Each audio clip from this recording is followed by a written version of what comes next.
Before we let you go, Steve, want to hit you up on the Big 12 because this, similar to the Alabama-Georgia equation in the SEC, seems like a done deal. These are the two best teams. It's going to be Oklahoma, Texas in the Big 12 championship, and it just is a matter of, are those teams going to be in position to get to a college football playoff? And we're just kind of biding time in September, October, and November. But we know things typically fool us in college football at times. West Virginia under Will Grier was supposed to be that wild card team last year. Mason Rudolph and Oklahoma State the year before were kind of the chic pick that didn't pull through. Iowa State has established itself as a team to be reckoned with, not to the talent scale, but very difficult to play. And, of course, Gary Patterson and TCU always a factor as well. Oklahoma State last year turned in one of the oddest seasons of the 2018 campaign. They beat the good teams, the really good teams, are played within a point, and they lost to the bad teams and got bludgeoned by really bad teams like Kansas State and also Baylor. Your thoughts about if somebody's going to jump up and surprise one of the slots in the Big 12 championship game, who would that team be? A lot of times, Gary Patterson has bounced back years at TCU. I mean, he had just a couple years ago a 4-8 season in, I think, 2013. The next year, he should have been in the college football playoff in 2014. TCU was a top 3 team in the country that year, and they only had 1 loss. So Gary Patterson knows how to bounce back. He also had that 6-7 season in 2016. And what's he do in 2017? He goes back, he finishes as one of the top teams in the nation and gets a Alamo Bowl win over Stanford. Comes off of a bowl win. I mean, it could have been the greatest bowl game or the ugliest bowl game, depending on how you like your college football and that Cheez-It Bowl. But the thing about TCU is I don't think they have the quarterback yet because Sean Robinson decided to transfer to Missouri. And I thought TCU had that quarterback, and I thought they were going to sustain long-term success. But I don't know what they're going to do with the depth chart next year. I'm guessing they go with Justin Rogers as their starter.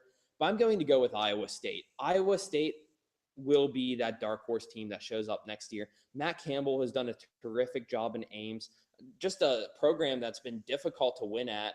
It should have had that Alamo Bowl win probably last year, lost 28-26 to Washington State in a highly competitive matchup. He has found quarterbacks the past couple of years that have been able to thrive and win big Big 12 games. They had Kyle Kemp in the 2017 season. They had Brock Purdy in the 2018 season. Iowa State, one other thing that the Cyclones have been good at is finding great receivers. They had Hakeem Butler, he's just a big, strong receiver. He'll go to the NFL this year. They had Alan Lazard before that. And Iowa State is good at developing talent and squeezing every single last drop out of the players that they get.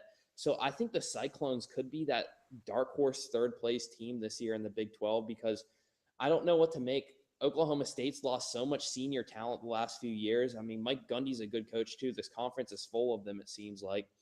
And West Virginia loses Will Grier. They lose David Sills. Dana Holgerson too departs to Houston. I think this is a year the Mountaineers probably slide out of bowl eligibility. So I think everything props up Iowa State to be that third team in the conference. I think TCU might compete with them too because the Horned Frogs usually have a great defense. So those would be Horned Frogs and Cyclones are the 2 teams I'd put right behind, but I think I'm going to give Iowa State as the third. And if they can get a key upset over Texas or Oklahoma, who knows if they could win a tiebreaker and end up in the Big 12 championship. I mean, West Virginia almost did this last year by beating Texas. Just if they won another game, if they beat Oklahoma State and Stillwater and didn't allow the Cowboys to come back in that game, it would have been the Mountaineers representing instead of Texas. Good points by Steve Helwick. You can join him at the Daily Texan. Also does fine work at the University of Texas campus cable TV station. Also, his college football writing bleeds into the MAC conference at the Hustle Belt on SB Nation. Steve, we appreciate you stopping by. Hopefully we'll have you back soon. Maybe we'll get some word out of camp and some storylines on Texas football. Thanks, Mark. Really enjoy being on here.